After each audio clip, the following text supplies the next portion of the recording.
Can we all just agree that the Kings and Lakers play-in game needs to happen at this point, or at least it would be poetic justice in so many ways for the Kings to play their first postseason game against the Lakers?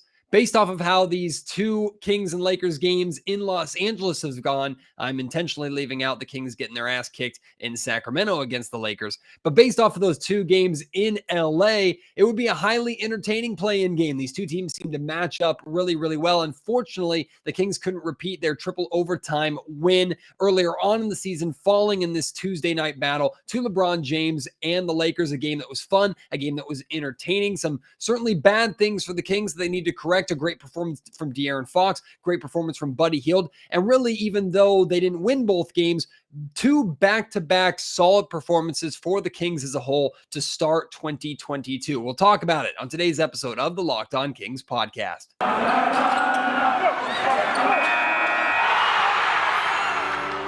You are Locked On Kings, your daily Sacramento Kings podcast, part of the Locked On Podcast Network, your team every day. And now, ladies and gentlemen, it is that time for another episode of Locked On Kings. Hello and welcome into Locked On Kings, your podcast hub for Sacramento Kings coverage all regular season and all off season. If you're looking for in-depth analysis, game-by-game breakdowns, highlights, interviews with local and national experts, full coverage of the Sacramento Kings from January through December, this is the place for you, part of the Locked On Podcast Network. My name is Matt George. I have the privilege of being your host here. I've been a Sacramento sports media member for the last 7 years. This is my 8th season covering Kings basketball, formerly for Sports 1140 KHTK Radio in Sacramento, now with ABC 10 News and television. And before we jump into today's episode, I want to apologize about the lack of content over the recent days. Certainly not the release schedule and the level of production that you have been expecting and have grown to expect out of Locked On Kings, with the mixture of a family vacation, the holidays, having a newborn baby, and battling a little bit of a cold. The production amount, the amount of episodes, the time to record episodes was not as high here to start 2022 and to end 2021, really. But that is in the past. I'm on the mend. You can still hear a little bit of the congestion in my voice, but I'm feeling great. And based off of how that Kings win over the Miami Heat went, I was very excited to start the 2022 year officially here on the Locked On Kings podcast. So we should be back to our normal schedule, or close to our normal schedule, with the volume of content starting with tonight's podcast. And we will talk a little bit about the Kings win over the Miami Heat, because I didn't do a post-game episode for that. But really, of course, we're going to focus on the most recent game. The Kings lost to the Lakers inside of, I always want to call it the Staples Center. It's always going to be the Staples Center to me, just like the Sleep Train Arena in Sacramento will always be Arco Arena to myself and so many Kings fans here. What is it called? Like Crypto something or another arena down in LA? Who cares? It's the Staples Center. It's where the Los Angeles Lakers and Clippers, but mainly the Los Angeles Lakers play. And the Kings have had a lot of success in that building against the Lakers and Clippers over recent seasons, including last time the Kings and the Lakers played inside that building. The Kings won a triple overtime classic battle in a game that LeBron James played in. Then when the Kings and Lakers played in Sacramento, LeBron didn't play in that game, and not only did the Lakers fans come in and take over that building, the Lakers themselves took over and completely dominated and really embarrassed the Sacramento Kings in that effort. So truth be told, like, I would love, just based off of how two of these three, hopefully 3 out of the 4 games go between these two teams, I would love to see a Kings and Lakers playing game. But to be honest with you, I almost have more confidence in that game being played in LA than I would if it were played in Sacramento, that single elimination game.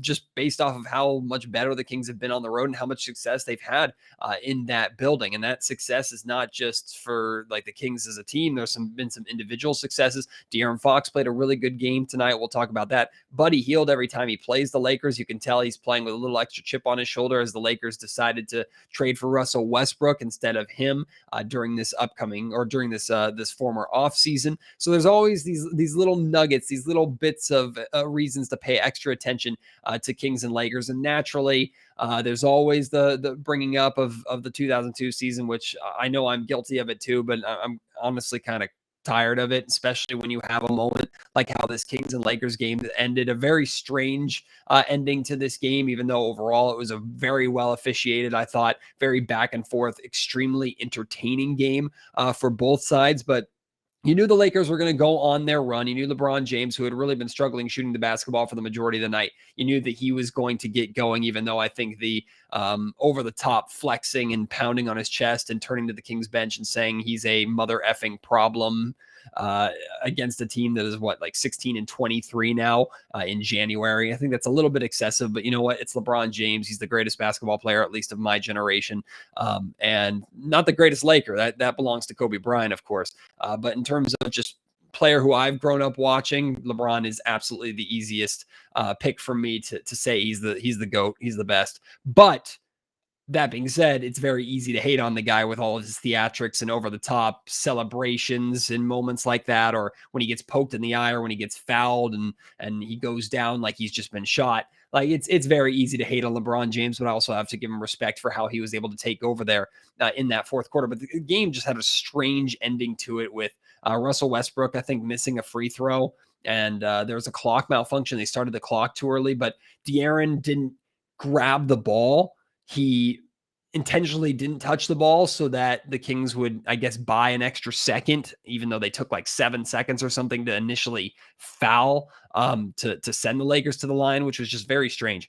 But I guess the call by the officials is correct. They went back and reviewed it, and since nobody had possession, it's technically in the rule book a jump ball. It's just unfortunate, and the Kings do kind of get screwed in a way because nobody but the Kings were getting possession of that ball. Nobody but De'Aaron Fox was touching that ball. He just didn't touch it. So it's unfortunate that a rule in the rule book goes against the Kings. Hey, it's a lesson learned. It's a strange way to end the game. It's by no means why the Kings lost the game. And naturally, everybody's going to go, hey, 2002, what a surprise. Kings getting screwed over by the Lakers or by the referees inside of the Staples Center or inside LA against the Lakers, blah, blah, blah, blah, blah. We don't need to bring it up every single time. We know.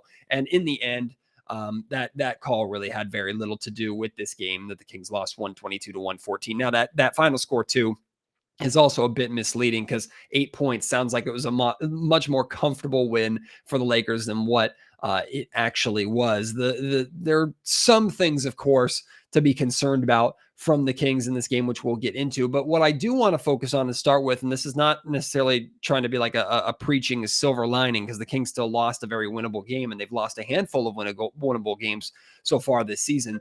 I just want to focus on the fact that to start 2022, these two games that the Kings have played, the win against Miami at home, and then this loss to the Lakers tonight. It's not the first time this season that we've seen the Kings put together what I call full efforts, which I used to call them complete game efforts, but those are nearly impossible. It's very difficult in the NBA to put together 48 minutes of good, solid basketball.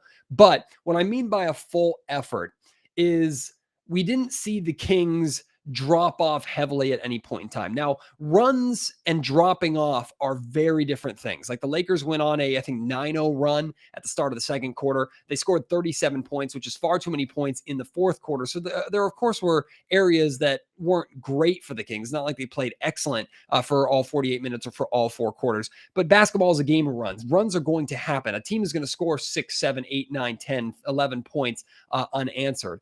It's how you respond to that and build off of that. And the difference between allowing a run, which just is going to happen, it's always going to happen regardless of who you're playing, and completely falling apart in a quarter, those differences are significant. And in these two games, we've seen the Kings avoid those collapses, which typically with this team happens in the third quarter.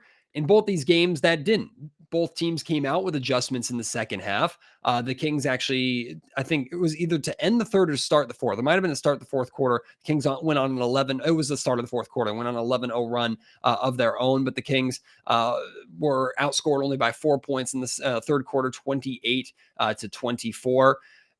This is what this team needs to do more of, is just full effort for a 4-quarter game. And maybe effort isn't necessarily the right word all the time, because a lot of times we don't have to question how hard the Kings are playing. We question how smart the Kings are playing. And overall, in these two games, the Kings played both hard and smart when they had to, still made mistakes. They're definitely not perfect. But when the Kings put together games like this, where for the majority of the game, they avoid the collapses and they play consistent, play to their strengths, they are in games.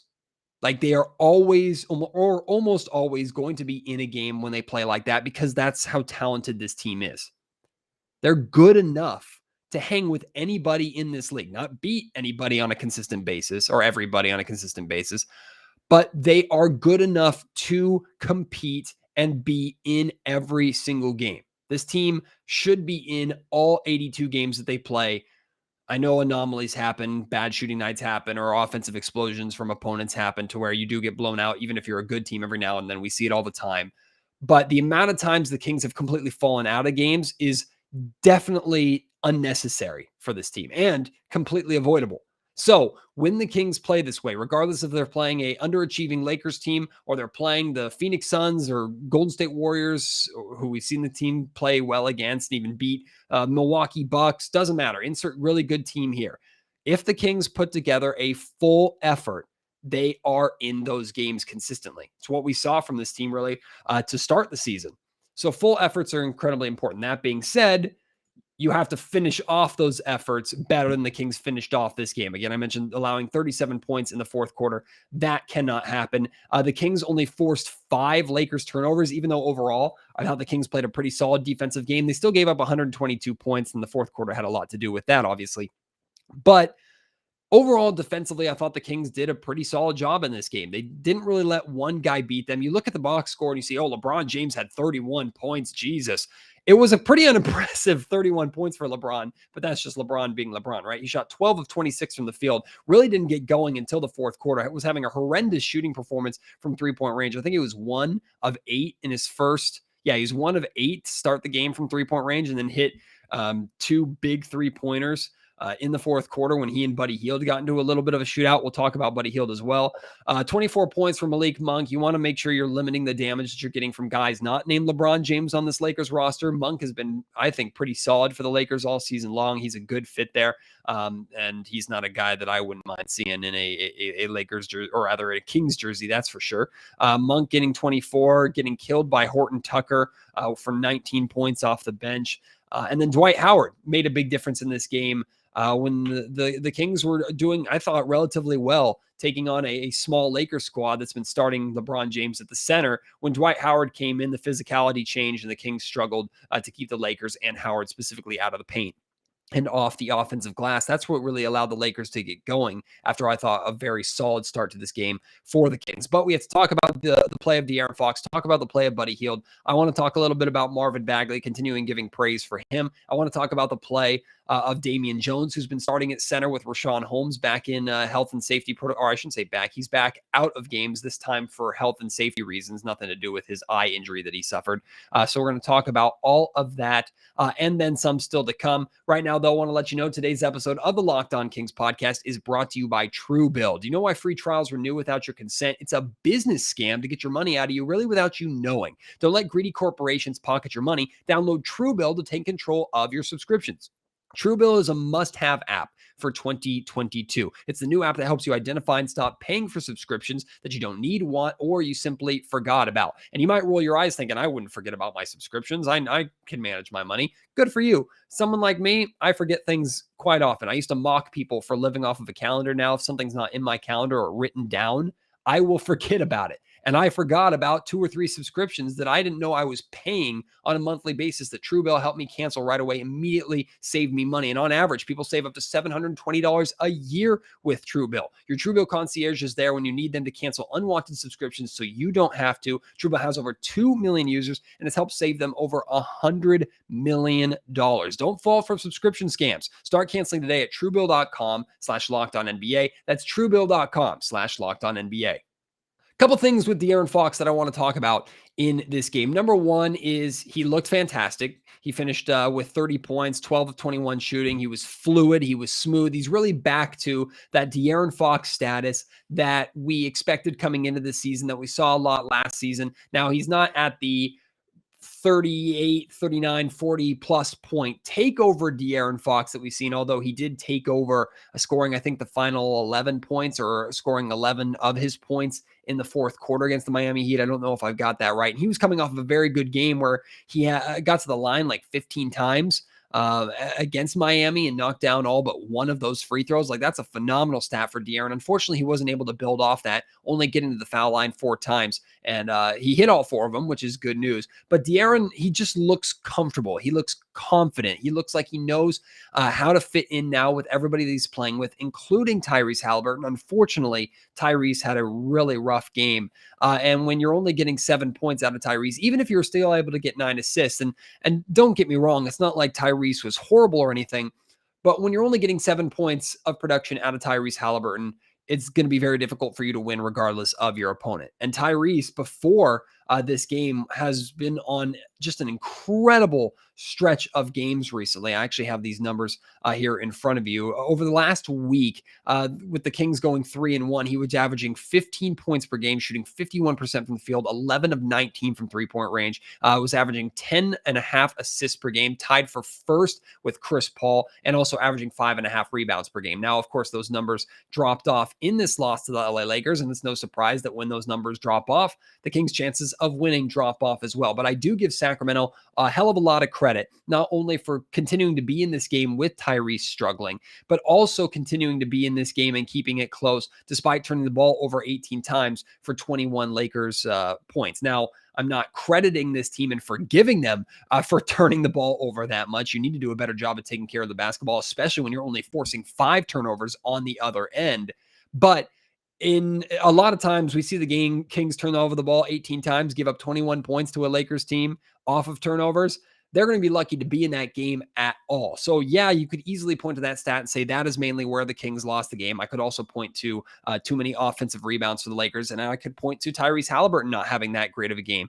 But overall, I give the Kings credit for being able to overcome those things and at least give themselves a chance to win. That being said, Tyrese has got to be better. De'Aaron has looked really, really good. And I also want to focus with De'Aaron Fox on something that caught my attention in tonight's game. And of course, I was watching on TV with everybody else, unless you were fortunate enough to be in LA at the game. If you were, please feel free to share what perspective you saw from being in the arena. But the camera caught De'Aaron Fox communicating a lot tonight. Now, this is something that he does more often than he gets credit for, and more often than the camera catches him. But this is the leadership of De'Aaron Fox that goes beyond just leading by example. And this is the leadership that De'Aaron Fox admittedly has been working on over the last couple of seasons. And you really saw it on display in this game. While he was scoring, he was being effective, he was having success. You could see him communicating constantly with Damian Jones, especially on the defensive end, amongst all of his other teammates. Like, that is the De'Aaron Fox leadership that you can get that doesn't involve screaming and yelling and the passion that maybe I or others have asked for more often than not. Now, do I want to see maybe a little more out of De'Aaron sometimes? Yeah, I would like to see that. But we did get glimpses of, okay, this is how De'Aaron communicates. This is how he's leading. He's not just zipping his lip and not talking. He is clearly out there leading, sharing his voice, making sure his voice is heard. And the camera caught that tonight. So I want to make sure to give that credit. I also want to give credit to Damian Jones and how he's played. I mean, starting wise, he matched up with LeBron James. Damian Jones is the epitome of the guy that just stays ready. I mean, he has been in and out of the rotation all season long, was playing behind not only Rashawn Holmes as a starter, but Tristan Thompson and Alex Len fighting for minutes. We didn't know when his spot and when his number was going to be called. And you can kind of say the same thing with Chimezie Metu.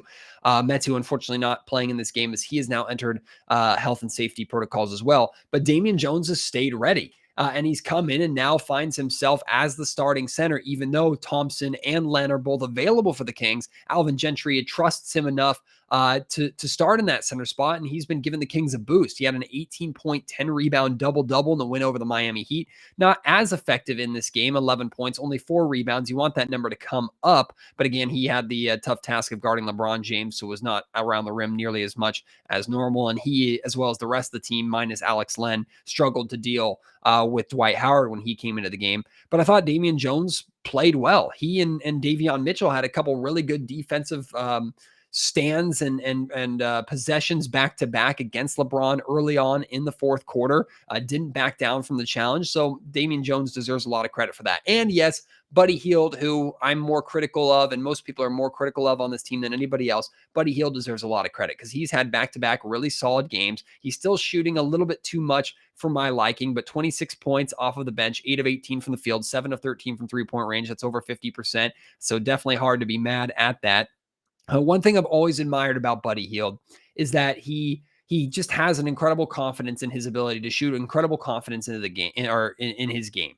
And it's a confidence that I wish I had in more things in my life. Now, sometimes that confidence can become overconfidence and cockiness that gets him into trouble, especially when he takes a far too high volume of shots or will shoot a very early in the shot clock deep three-pointer for no reason.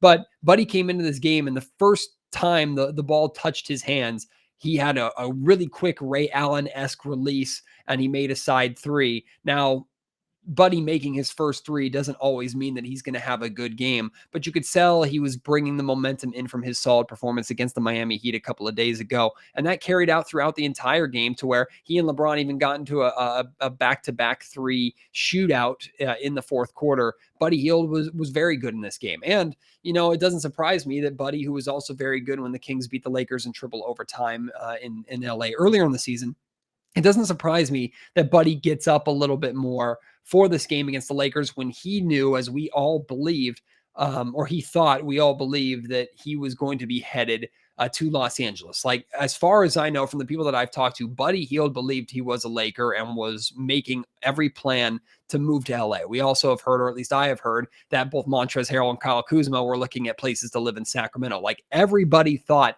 that trade was going to happen around draft night. And instead, the Lakers decided to choose Russell Westbrook. Now, Westbrook obviously has the pedigree. He's an all-star. He has a former MVP. So it's not tremendously surprising that the Lakers made that decision. But Buddy Hield, you can tell, I don't know if he took that personally, but you can tell that's on his mind when he plays the Lakers, and he seems to always play pretty solid, or has played solid against the Lakers so far this season. Speaking of Russell Westbrook, he finished with 19 points on 7 of 19 shooting, was his typical inefficient, had his typical inefficiency, except Russell didn't turn the ball over at all. And that's very significant for Russell Westbrook, because if you know Russell's game, he turns the ball over a ton. I think it's the first time that he's had 0 turnovers in like 33 plus minutes this season or something like that. Yeah, the Kings need to do better about forcing a guy who makes a lot of mistakes to, you know, make mistakes. Can't let him go through an entire game without making a mistake and expect to beat him and the team that he's on. So that of course needs to get better, but I do give a lot of credit to Buddy Hield. Do still want to talk about Marvin Bagley a little bit.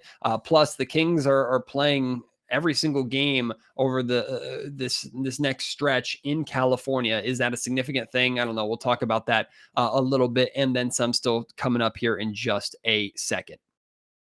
You look at the box score for Marvin Bagley, and you're not going to be too impressed. You might like the 12 rebounds, which he had, I think, in the third quarter.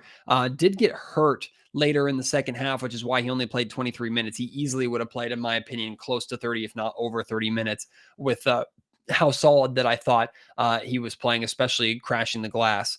But Marvin did go to the locker room at one point, then did come back out of the locker room and was on the bench for the Kings to end the game. Only finished with 4 points, so nothing extremely sexy about his stat line other than those rebounds. But watching Marvin Bagley play this season, and really over the last month or so, as he's gained more playing time and gained more confidence from Alvin Gentry and as part of Alvin Gentry's rotation, you can see where Marvin has made strides. And I talked about this on my final podcast of 2021, giving Bagley his roses a little bit for how he's improved on the defensive end, talking about how he's done a significantly better job allowing the game to come to him, slowing down, being less tunnel visioned on offense. But one area of his game that I think you should pay attention to is watch how good he's become at recognizing, forcing, and taking advantage of mismatches.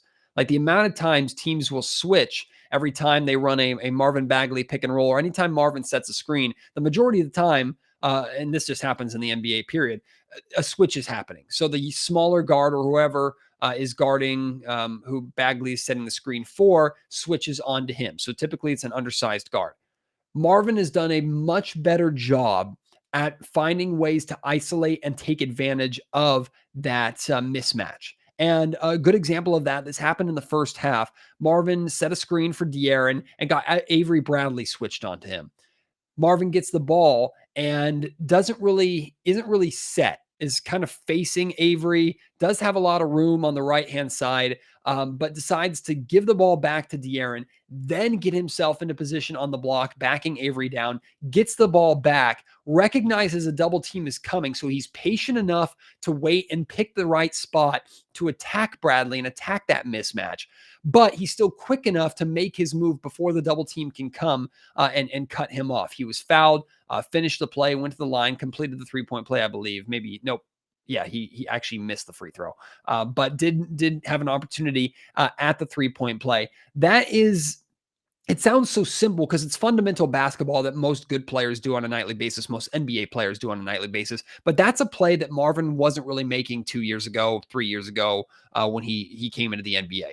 As soon as the ball was touching his hands, he was forcing everything left, and he was even struggling as a big to back down guards with the strength of Avery. Now he's able to handle Avery Bradley's strength. He's able to get to those spots and score and be effective and really utilize or take advantage of that mismatch. So that's a credit that I wanted to give to Marvin Bagley and something that jumped off the page for me in this game. But I mentioned the upcoming schedule for the Sacramento Kings. I mean, they have a quick turnaround as they're back in Sacramento for a meeting with the Atlanta Hawks tomorrow. That is a tough matchup. I do believe that Trae Young, amongst others, is questionable for that game, as the Hawks have been dealing with their own COVID issues, just like every single team has. But this gets a little rocky and rough for the Kings. I misspoke a little bit earlier. The Kings were wrapping up a stretch, not going into a stretch, but wrapping up a stretch where they've played basically every single game in California, had more than their fair share of opportunities in December. And I think they went 6-4 in 10 games at home, which is improvement with this team, how much they'd struggled at home to start the season. But overall, they still need to do a better job of taking care of their home floor. And that includes tomorrow night in a winnable game against Atlanta, because after that, they have some tough matchups coming up, including a game in Denver against the Nuggets, a game in Portland against the Blazers, a game at home against the Cavs, who have been very good, played the Lakers again at home. Then they have back-to-back games against the Rockets and a game against the Pistons. 3 very winnable games there, followed by a meeting with the Bucks, a meeting with the Celtics, a meeting with the Hawks, a meeting with the Sixers, and a meeting with the Knicks, and then the Nets and the Warriors.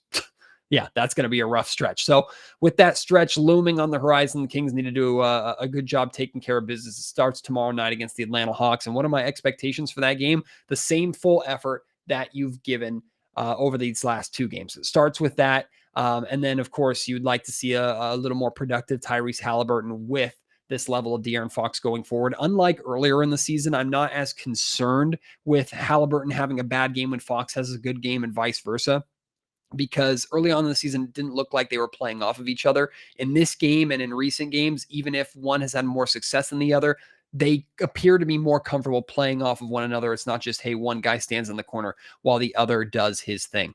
So better production out of Tyrese Haliburton, hopefully a good game from both of those, plus a full effort, and the Kings have a very good chance to win this game against Atlanta. And of course, after that game, regardless of a win or loss, Locked On Kings will be back with the consistent post-game shows. I hope you will join me for that. I want to hear your thoughts on this Kings loss to the Lakers, your thoughts on a potential Kings and Lakers play-in game. The beauty of the play-in is that it's not a series, obviously, so it's one game and you win, you move on basically. Now, context is important. If the Lakers and Kings are, well, no.